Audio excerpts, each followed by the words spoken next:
Чем хуже дела у ВСУ на фронте, а там у них очередной Бахмут, Авдеевка и Мариуполь вместе взятые, тем ближе тот момент, когда Европе надо будет решать, вступать в военный конфликт с Россией или нет.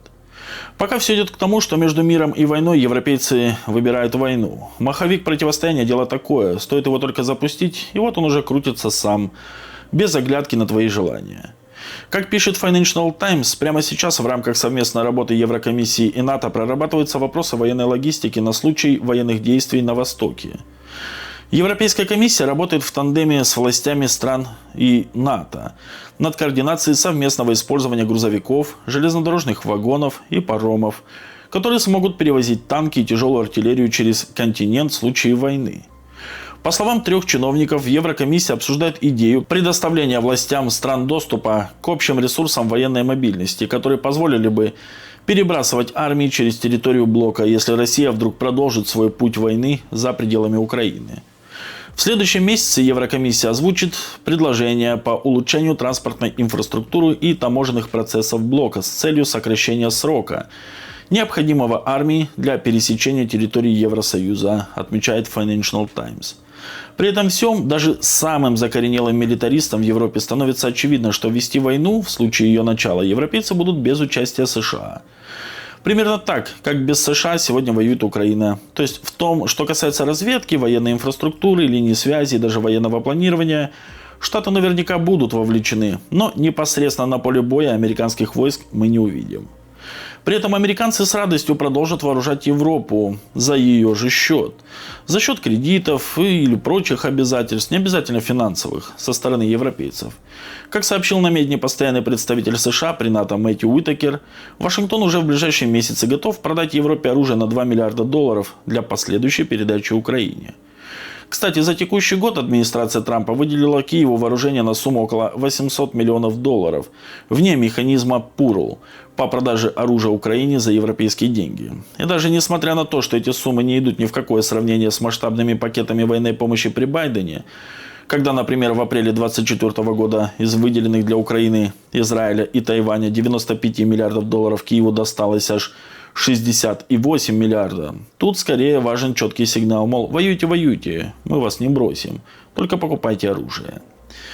Не менее показательно и то, что все это происходит одновременно с началом реализации плана по выводу американских войск из Европы, о наличии которого первым в свое время сообщило издание «Вашингтон-Пост», отметив, что слухи о намерениях Белого дома вызвали немалое беспокойство у европейских союзников США. Это вызывает беспокойство у некоторых союзников США, особенно на фоне войны России с Украиной и недавних неоднократных вторжений России в воздушное пространство НАТО. В целом, стратегия радиопрезентации, которую в Пентагоне сегодня созывают сотни генералов со всего мира, вызывает беспокойство очень многих американских военных лидеров. Она пересматривает приоритеты вооруженных сил США, концентрируя внимание Пентагона на предполагаемых угрозах для самих Штатов, ограничив их конкуренцию с Китаем и преуменьшив роль в Европе и Африке, отмечалось в материале. И вот теперь сначала Reuters пишет: США сокращает военный контингент в Восточной Европе. Из региона выведут около 700 американских военных, включая тех, кто базировался в Румынии, Польше и Германии. США также покинут авиабазу Михаил Кагальничану на берегу Черного моря, куда они зашли 2 года назад для сдерживания Кремля. В командовании армии США в Европе заявили, что это не ослабление обязательств перед НАТО, а позитивный признак роста обороноспособности Европы. А затем немецкая Bild написала: как сообщает румынское правительство, США сократят часть своих войск на восточном фланге НАТО. О полном выводе американских войск речи не идет. Мы не говорим об отводе американских вооруженных сил, заявил министр обороны Румынии Ioannis Masteanu. Речь идет об одной бригаде, подразделения которой до сих пор ротировались между несколькими странами НАТО, включая Болгарию, Румынию, Словакию и Венгрию. Говорят об этом как о совершившемся факте, при этом, несмотря на попытку сделать вид, что ничего страшного не происходит. Общий тон публикации далек от успокаивающего. Как в свою очередь со ссылкой на заявление заместителя министра обороны Румынии Сорина Молдована отмечает издание «Политика», решение о выводе американских военнослужащих из этой страны не является хорошим сигналом для двусторонних отношений, и было бы лучше, если бы Вашингтон его отменил. Очевидно, что Штаты выводят из Европы именно те подразделения, которые расположены слишком близко к восточной границе НАТО, меняя здесь своих солдат на немцев, французов, даже испанцев. В общем, классическая картина подготовки Европы к очередному «Дранг нах Остен». Впрочем, говоря откровенно, все это наталкивает на явное нежелание европейцев воевать. И даже те из них, кто регулярно произносит воинственные речи, в глубине души надеются, что дальше громких заявлений дело не сдвинется. Чаще всего это нежелание появляется в явной несогласованности действий и отсутствии консенсуса среди руководства стран Евросоюза.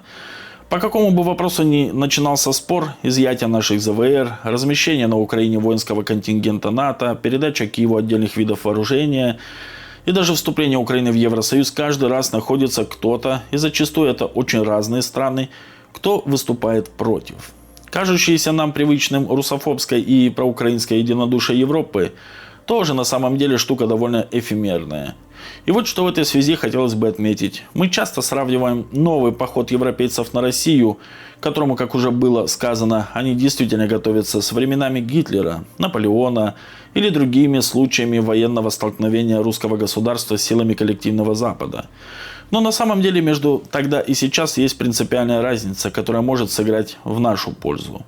Сегодня в Европе нет сильного лидера, чей авторитет признавался бы всеми. Нет той движущей и направляющей воли, которая заставила бы народы Европы, иногда даже вопреки их желанию, двинуться на восток с оружием в руках. И этот фактор может стать решающим в планах Запада развязать с нами войну. Войну только ведут коллективно, а вот решения о ее начале всякий раз принимает кто-то один, вполне конкретный. И такого человека в Евросоюзе сегодня нет. И слава богу, что нет.